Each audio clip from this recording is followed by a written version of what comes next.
The film with us tonight, Raymond Santana. Please give a warm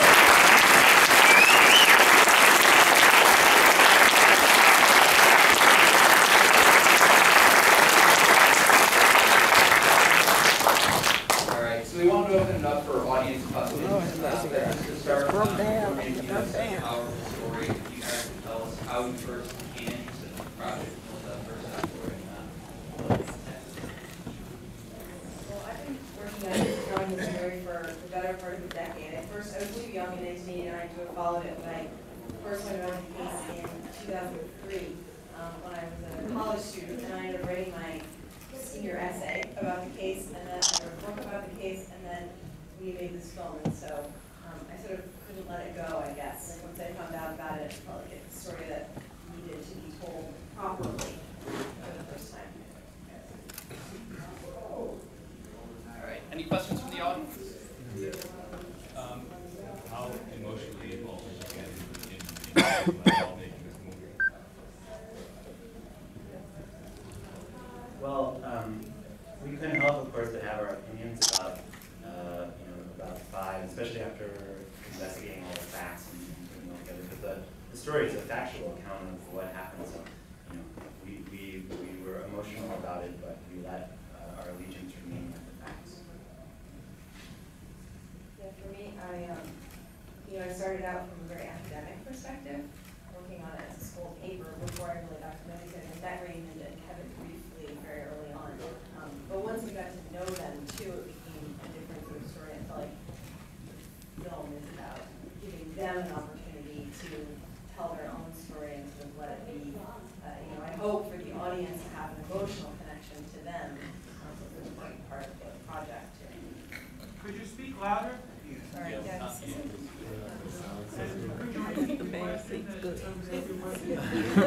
Certainly, yes.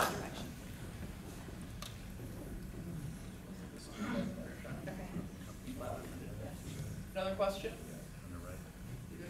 Yeah, I have a comment and a question.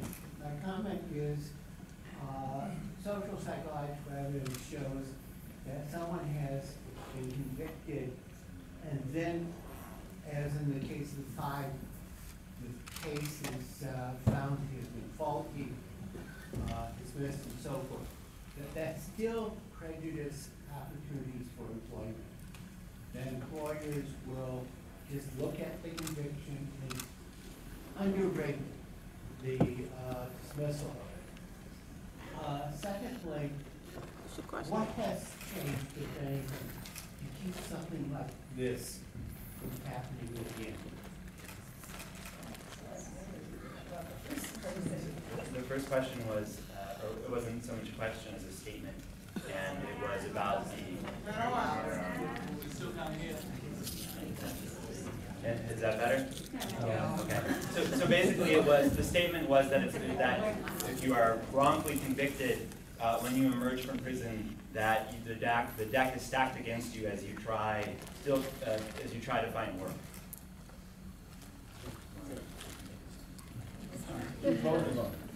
How's this?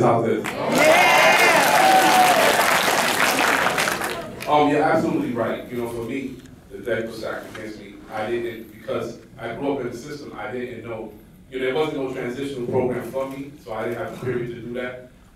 So I didn't know what to do.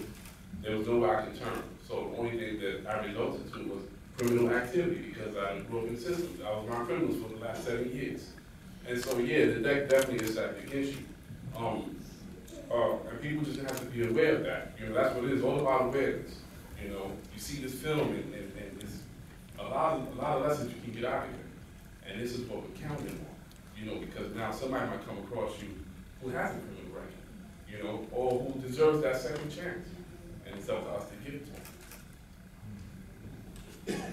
And the second question was, or the question was about how might this be prevented, and I can say for one that if police departments were to tape interrogations from the moment that the suspects were brought into the interrogation room, then this would happen less often. And there are 18 states in the District of Columbia that do tape all custodial interrogations right from the beginning. And we're pleased that very recently New York City has committed to doing that as well. I don't want to ignore someone way in the back. Did the filmmakers ever question the defense lawyers on why they didn't raise the lack of DNA evidence in the case? You know, it did come up in the trial, but it was such a new technology at that time that I think that people didn't understand enough the significance of it. And because the tests were negative, it was presented as if it was no result instead of a negative result.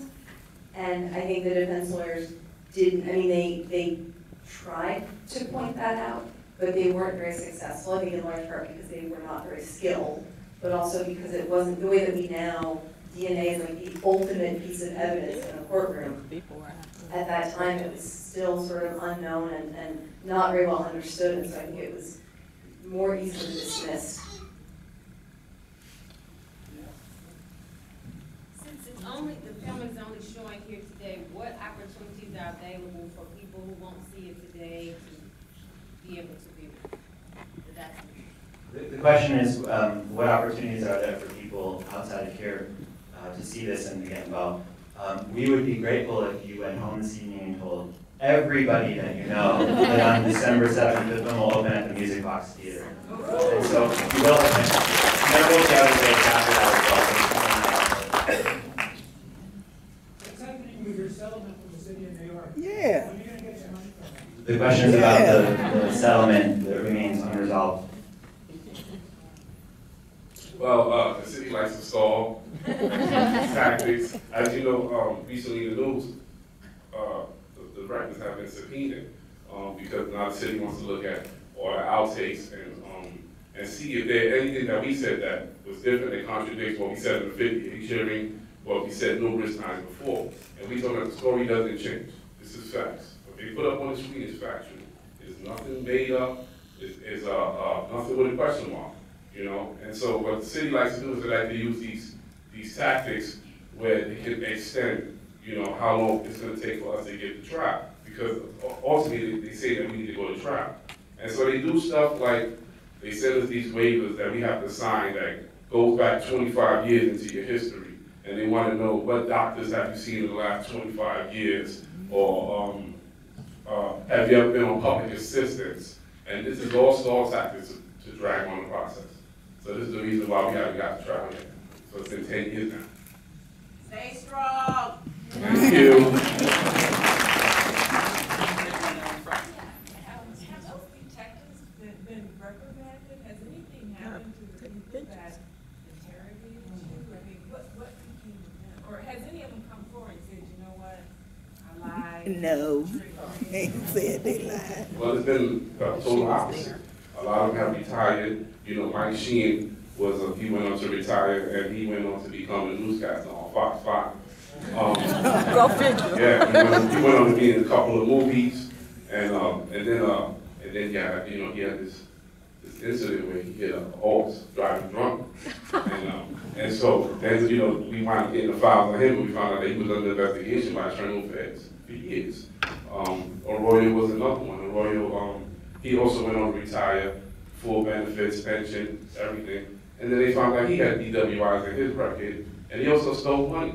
You know, he got caught in a sting where he stole about $40,000. And so, and then you had the defense team. And the defense team went on to write numerous books. Like, the list goes on, but none of these guys, they have never been reprimanded for their actions.